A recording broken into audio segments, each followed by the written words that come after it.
कहीं की भी हो सकती हैं, दिल्ली, मुंबई, जयपुर, हैदराबाद या फिर हिंदुस्तान का कोई भी और शहर।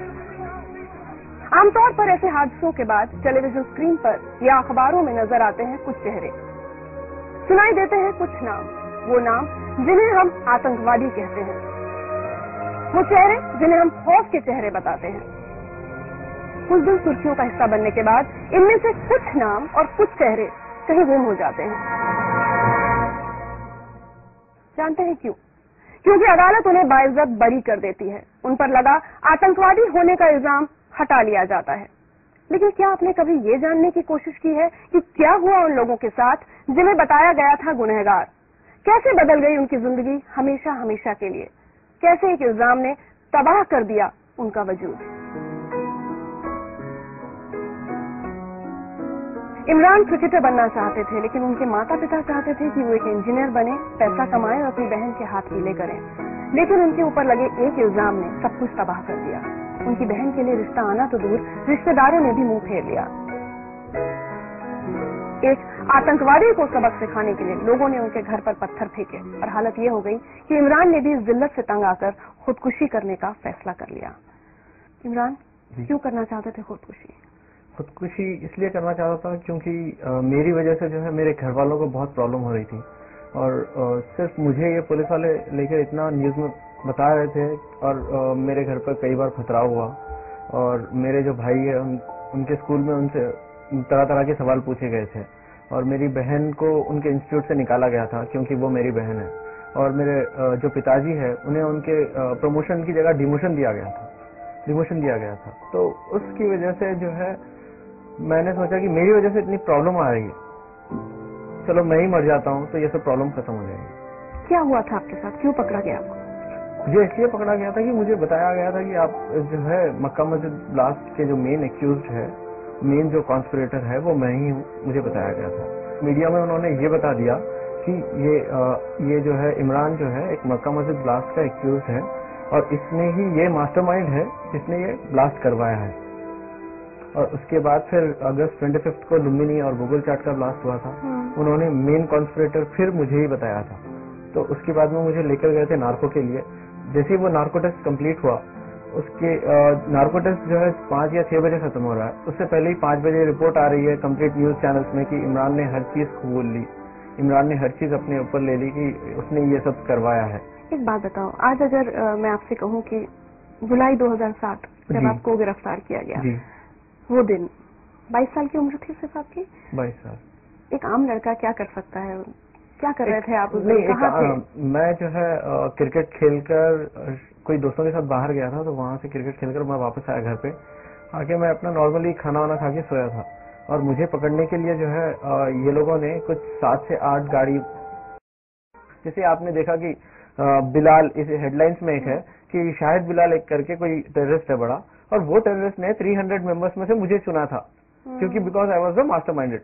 ये ऐसी बातें ये जो है लिख देते हैं, कोई बोल देता है ये लिख देते हैं, बट इसका आगे जो असर होगा वो कभी कभी नहीं सोचते ये लोग। अब मेरा केस एक्विटेड हो चुका है, एवरीथिंग इज फाइन नाउ। अब कोई मुझे पूछता तक नहीं है कि आपका जो प्रीवियस था इन्होंने क्यों आपके ऊपर रॉन्ग केस डाला था, क्यों क्या हुआ। कोई जाके कमिश्नर को ये नहीं पूछ रहा है कि क्यों भाई आपने क्यों पकड़ा था इमरान को, ऐसे रॉन्ग केस डाल के अगर छोड़ दोगे किसी को, किसी की लाइफ क्या होगी। कोई आज तक कोई कभी किसी को पूछा ही नहीं है। जैसे जैसे मेरे घर पे पुलिस वाले आते हैं, मेरे आजू बाजू वाले जो मुझसे बात करते हैं, कभी कभी अच्छी बात करते हैं, ये केस के बाद में कभी कभी जैसे अच्छी बात करते हैं, वो भी बात करना छोड़ देते हैं वो लोग। जैसे ही पुलिस वालों को देखते हैं पूरा दरवाजे बंद आजू बाजू, और जैसे मैं इधर उधर देखता हूँ तो सब भाग जाते हैं। घर के बाजू शादी होती है, मुझे नहीं बुलाते हैं। अगर मैं किसी के शादी में चले जाऊं तो सब खाली। अगर कोई मस्जिद के पास नमाज पढ़ के सब लोग बाहर निकल रहे हैं, मैं अगर नमाज पढ़ के किसी को सलाम करूं तो सब भाग जाते हैं। और ऐसा हो गया मैं ग्राउंड में अगर खेलने जाऊं तो पूरी टीम बोल रहे हैं कि नहीं नहीं भाई बस आप बहुत अच्छे हो इमरान भाई, आप जाइए। एक बात बताओ, समझ सकते हैं तुम्हारे साथ क्या हुआ। मतलब 22 साल की उम्र में जिस लड़के ने इतना सब कुछ सहा, उसी वजह से तुम्हारे अंदर आज इतनी नफरत भर गई है, इतना गुस्सा दिख रहा है मुझे। बेशक देखिए, अगर आप किसी को भी इनोसेंट को उठा के अगर आप टेररिस्ट बोल देंगे तो गुस्सा तो आएगा ही, बट मैं चाहता हूँ ये सब छोड़ दूं, मैं आगे बढ़ूं, कुछ ऐसा करूं, कुछ लाइफ में ये सब भूल जाऊं, मैं जाऊं और कुछ ऐसे काम करूं जैसे लोग मुझे पसंद करें, पहले जैसा पसंद करते थे। पहले मैं मेरे गली का जो है, मेरे एरिया का मैं हीरो था, क्योंकि मैं उन्हें मैचेस जिताता था। आज मुझे कोई मैच में लेता भी नहीं। पहले मैं जो है एरिया का मैं हीरो था, क्योंकि मैं हर शादी में नाचता था। अब मुझे पूछते हैं वो शादी में अगर जाऊं मैं तो वो शादी ही बंद हो जाए। बहन की शादी भी नहीं हो पा रही? बहन की शादी एक हो जाएगी, बस एक उम्मीद है। 18 महीने जेल में बिताए आप? जी हाँ, 18 महीने। तुमको कुछ दिखाते नहीं रहते?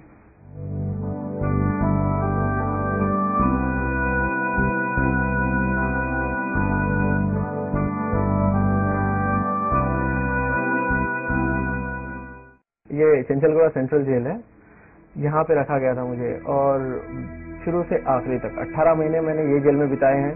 4 दीवारी है, 4 दीवारी में मैं अकेला सोता था, अकेला रोता था। बोलते हैं ना कि अगर रोगे भी तो आप अकेले ही रोगे, जो भी है, दुख है तो सुख है तो जो भी है अकेले ही वहां पे बिताना था, अकेले ही करना था, अकेला ही था। और मेरे साथ डाला गया तो किसको? अबू सलीम को डाल दिया उन्होंने डायरेक्ट।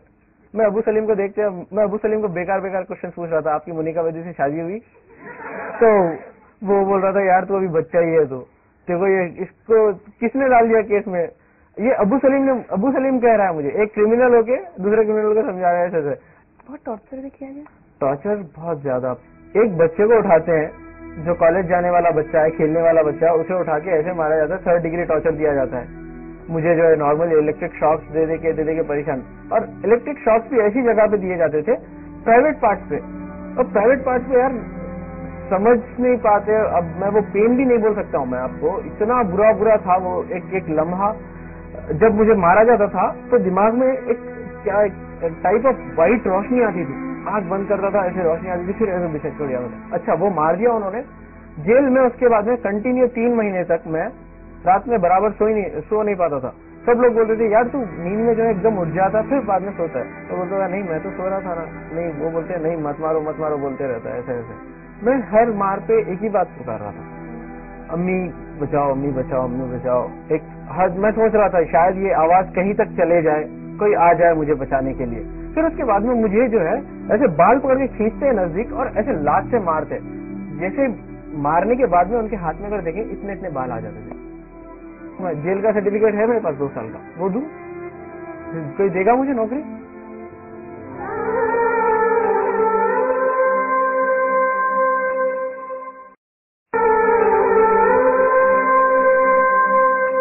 बहुत रोए हो जेल में? बहुत रोया हूँ। ये जेल में जो है आपको कैसे बताऊं, देखता था मैं दूसरे लोगों को जो रिहा होकर जाते थे, जिसकी बेल आ जाती थी, जिसके केस खत्म हो जाते थे, उनको देख के मुझे रोना आता था। और वो जो सलाखें वो साइकोलॉजिकली बहुत इफेक्ट करती है। और जब मेरे वालिद वालदा जो है आके रोते थे वहां पे जेल में, तो उन्हें देख के मुझे ऐसा होता था यार ये तोड़ूं और बाहर चले जाऊं, एक बार उनसे मिल लूं और वापस आ जाऊं। और सब में मेरे लाइफ का जो सब में बुरा दिन गया है लाइफ का, अब तक के अगर कोई पूछेगा कि सब में लाइफ का जो सब में बुरा दिन था, वो था जेल में ईद का दिन। ईद के दिन मैंने नॉर्मली पूरे लोगों को मैंने समझाया आप मत रोइए मत रोइए मत रोइए। बाद में मैं जेल में अपने बैरक में आता हूँ और मैं रोता हूँ। क्यों? मेरे माँ बाप से मैं दूर हूँ। एक बार तो क्या हो गया, किसी ने कह दिया कि मेरे माँ का डेथ हो गया ईद के दिन। अरे क्या यार, उस दिन तो सोचो आप कैसे, मैं कुछ समझ में नहीं पा रहा, मैं बात नहीं कर पा रहा हूँ, इधर जा रहा हूँ उधर जा रहा हूँ पागलों की तरह। जेलर को बोल रहा हूँ सर प्लीज एक फोन करने दीजिए। वो बोल रहे नहीं सर नहीं, हमारे पास जो है हम नहीं कर सकते, आप समझिए बात को, विल डू वन थिंग। वो ऐसे करके फिर बाद में उन्होंने एक जो है शायद किसी से परमिशन ली, कोई बड़ों से बता करा कि ऐसे कुछ नहीं हुआ है मेरे घर पे। हेलो अस्सलाम वालेकुम भाई। कभी ये हम लोग सोचते भी नहीं थे कि ऐसा इतना बड़ा हो जाएगा और आप वापस सही सलामत कर आएंगे।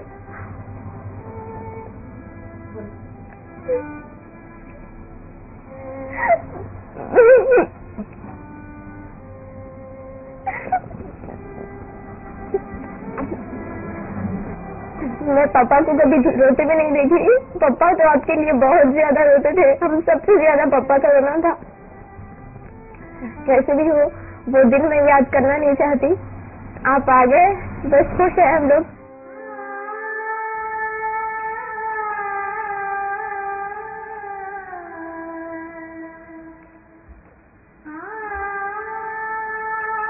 देखा आपने जैसे बोल रहे हैं, छोटे जो मेरा छोटा भाई है और बहन है, दोनों एक दूसरे की कभी बनती नहीं। और वो दोनों मेरे लिए एक हो गए। पढ़ाई छूट गई, पढ़ाई इंजीनियरिंग पूरी नहीं कर सकते। अब इंजीनियरिंग पूरी करना मैं चाहता भी हूँ तो ये वो मुझे कहते हैं कि we have to speak to the concern authorities. Suddenly उन्होंने हमें एक टेररिस्ट कह दिया, कोई हमारे से बात करने के लिए राजी नहीं है। हम कहीं अगर जाते हैं तो हमें अच्छा रिस्पॉन्स नहीं मिलता है, हम अगर आगे पढ़ना चाह रहे हैं तो हमें पढ़ने नहीं दिया जा रहा है। एक अच्छी मल्टीनेशनल कंपनी है, वहाँ पे ट्राई किया मैंने, तो they have asked me so what about your past 2 years। तो मैंने एक बार ऐसे बोल दिया कि sir I was working somewhere here and there. तो वो बोले नहीं, आप you will get the experience certificate from there. अब वहाँ पे एक्सपीरियंस सर्टिफिकेट कहाँ से लाऊं मैं? जेल का सर्टिफिकेट है मेरे पास 2 साल का, वो दूं? कोई देगा मुझे नौकरी? और एक बात ऐसी हो गई, मैं जैसे ही जेल से बाहर आया, अब लोग मेरे पास क्या फरियाद लेके आते हैं, बेटा आप जरा चलिए, हमारी जो है बेटी, जो हमारे दामाद है, हमारी बेटी को बहुत मार रहे हैं, आप चलिए। मेरा बैकग्राउंड उन्होंने ऐसा बना दिया, एक गुंडा बना दिया, गुंडा टाइप ऑफ बैकग्राउंड बना दिया। Do you feel helpless? बहुत सारा हेल्पलेस ऐसा है, ये वर्ड ही जो है ना, कुछ बोल ही नहीं सकते, वर्ड के मायने जो है वो सब खत्म हो गए। हाँ इमरान, मेरे बच्चे दुआ मांगे और तुम कहाँ है, खुश रहो। और यही दुआ है मेरी कि आप जो भी अपने से 2 साल में जो बीता है वो उसे भूल कर आगे बढ़ो। हर दिन मैं आपके लिए दुआ करती रही, हर नमाज में आपके लिए, हर टाइम टू टाइम, रात को रहता, रात को दिन को रहता, दिन को आपके यहाँ से दुआ करी। और ये भी सोचती थी ना आप मेरे बच्चे को ये करे, एक ना एक दिन मेरा बच्चा आएगा, ये उम्मीद लेके मैं दुआ करती रही। अपने परिवार का ये सब दुख सुनकर ऐसा भी लगता है, अपने आप से कहा कि इमरान तुम्हारी वजह से सब ये हो रहा है, सब परेशान हो रहे हैं? कभी खुद से भी कहते हैं? कभी नहीं, हर बार ऐसी होता है। हर बार जैसे 3 साल से कम्प्लीटली मैंने समझ लिया है कि ये सब चीज मेरी वजह से ही हो रही है और मैं इन्हें वो सुख दूंगा। मैं जितना मैंने उन्हें दुख दिया है, जितना मैंने वो दिया है, मैं अपने आप को, अगर मैं मर जाऊं, कट जाऊं, जल जाऊं या कुछ भी हो जाए, मेरा खून का आखिरी खतरा भी बच जाए, तो मैं वो दुख को हटा के वो सुख देने की कोशिश करूंगा ही करूंगा। इमरान, आज हम सिर्फ ये दुआ मांग सकते हैं कि अब तुम्हारी आंखों में भी कभी आंसू ना आए। तुम जिस तरह से अपने परिवार को खुश देखना चाहते हो, वो सारी खुशियां तुम उन्हें दे पाओ, तो अपनी पढ़ाई लिखाई दोबारा शुरू कर पाओ, जिंदगी में बहुत तरक्की करो और ये जो बुरे वक्त का साया तुम्हारे परिवार पर रहा है, ये वापस लौट करना है, ये साया तुम्हारे सर पर से हट जाए। एक तोहफा हम तुम्हारे लिए लेकर आए।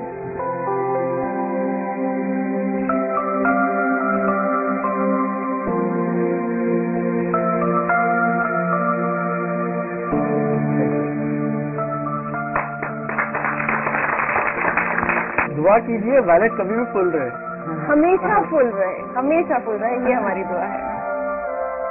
The guy puts the gun on here, you know. I mean, मुझे ये लग रहा था कि नेक्स्ट सेकंड मैं नहीं बचूंगा। खत्म।